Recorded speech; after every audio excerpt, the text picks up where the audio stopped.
Hello, my name is Oliver. The term that I picked for today is diegetic sound. It's a film term. I chose to do film because that's a hobby of mine. If I were explaining this term to another George Fox student, I would say it's diegetic sound describes any sound that is in the world of the movie. For example, the dialogue and what the characters are saying back and forth to each other, that's diegetic sound. um, if this music comes in, tense music to make the audience feel something, the characters don't react to that because it's non-diegetic, meaning that they can't hear it. It's only something for the audience members. Um, this could be helpful for people to know if you're watching a movie, you can like spot different things. Like sometimes if a character is listening on the radio or headphones and soundtrack comes in, that's actually diegetic because the character is reacting to it and he's watching that in the film.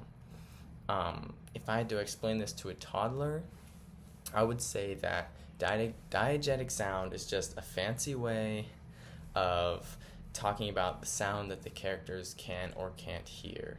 For anything like footsteps, talking, that sort of thing, anything that they're basically reacting to is diegetic sound. And yeah, non-diegetic sound is when music comes in. Mainly non-diegetic sound is just the soundtrack. Sometimes it can be a narration though.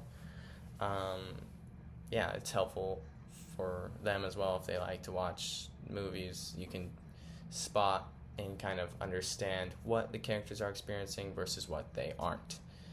If I was going to explain this term to my friend who doesn't watch any movies, I would tell him that diegetic sound is super simple. It's just like a big word, but it just means the sounds in the world of the movie. Like, again, dialogue or like trading punches, anything like that is diegetic sound because they're reacting to it, they can hear it. Yeah, and then soundtrack kicks in, you hear that, and it makes you feel something. It's supposed to do that. That's what the soundtrack is for, but it's not for the characters in the movie because they don't hear that. Yeah, and once you know that term, you'll be able to see it everywhere in movies, and you'll be able to spot out what is diegetic and what's not.